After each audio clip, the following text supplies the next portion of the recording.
जब जब भाजपा का राजनीतिक ग्राफ नीचे गिरने लगता है तो भाजपा ने नफरत का सहारा लिया है, लोगों को बांटने का सहारा लिया है, लोगों को लड़ाने का सहारा लिया है।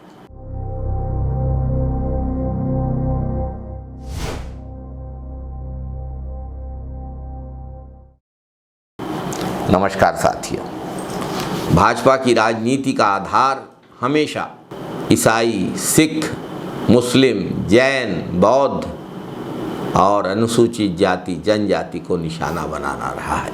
छत्तीसगढ़ जैसे राज्य में जहां बड़ी संख्या में आदिवासी निवास करते हैं, सामाजिक समरसता हमारे छत्तीसगढ़ की विशेषता है। गौरव करते हैं हम छत्तीसगढ़ के भाईचारे पर, लेकिन भाजपा के नेता और कार्यकर्ता नफरत का जहर फैलाने में लगे हैं। धमतरी में क्रिश्चियन अस्पताल पर असामाजिक तत्वों द्वारा किया गया हमला इसका स्पष्ट उदाहरण है।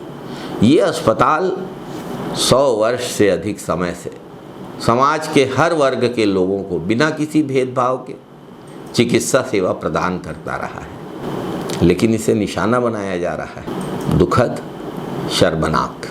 इससे ज़्यादा शर्मनाक इन उपद्रवियों को सत्ताधीशों द्वारा संरक्षण देना है। श्री विष्णुदेव साय छत्तीसगढ़ के मुख्यमंत्री हैं, स्वयं एक क्रिश्चियन मिशनरी स्कूल से पढ़कर निकले हैं, लेकिन ऐसी घटनाओं पर चुप हैं। भाजपा के लोगों में नैतिकता नाम की कोई चीज़ बची है या नहीं? नफरत फैलाने वालों को संरक्षण देने में भाजपा सरकार को कोई संकोच नहीं है, कोई परहेज नहीं है। छत्तीसगढ़ की सांस्कृतिक, सामाजिक गरिमा और स्वाभिमान को चोट पहुंचाने का काम भाजपा कर रही है। भाजपा नफरत फैलाने और लोगों को बांटने की राजनीति पर आधारित है। कांग्रेस ने हमेशा देश को जोड़ने और सामाजिक समरसता, भाईचारे को बढ़ावा देने का काम किया है। कांग्रेस का इतिहास परस्पर एकता, सबके समावेश और सब वर्गों के सम्मान का रहा है। भाजपा की नीति और कार्यशैली बार बार साबित करती है कि नफरत ही भाजपा की प्राणवायु है। भाजपा की एकमात्र प्राथमिकता सत्ता है और सत्ता के लोभ में विभाजनकारी राजनीति करने से भाजपा ने कभी परहेज नहीं किया है। जन कल्याण में भाजपा विश्वास करती ही नहीं है। भाजपा का जैसे ही ग्राफ गिरने लगता है, देश में नफरत फैलाने का खेल शुरू हो जाता है। भाजपा को सत्ता से भयानक लोभ है, जनता से इनको कोई सरोकार नहीं है। भारत का संविधान हर नागरिक को बराबरी, सुरक्षा और सम्मान का अधिकार देता है। भाजपा के लोग निरंतर अपनी हरकतों से संविधान का निरादर करने में लगे हुए हैं। यह बेहद दुखद है, यह बेहद दुर्भाग्यजनक है। दुर्ग में केरल की 2 ननों को गिरफ्तार कर लिया गया। बजरंग दल ने जो आतंक फैलाया वो सब ने देखा।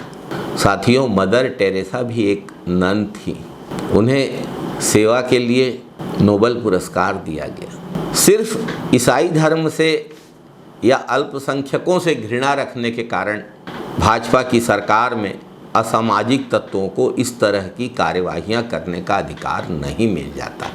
पूरे देश में विरोध हो रहा है। केरल में तो खुद वहां के भाजपा अध्यक्ष ने विरोध किया है इसका। केरल भाजपा के महासचिव को यहां भेजा कि यहां गलत हो रहा है छत्तीसगढ़ में, लेकिन छत्तीसगढ़ की भाजपा सरकार असामाजिक तत्वों को संरक्षण देने में और संवैधानिक सीमा से बाहर जाकर अल्पसंख्यकों को निशाना बनाने में जुटी हुई है। इसे उचित नहीं ठहराया जा सकता। जय जगत, जय हिंद, वंदे मातरम साथियों।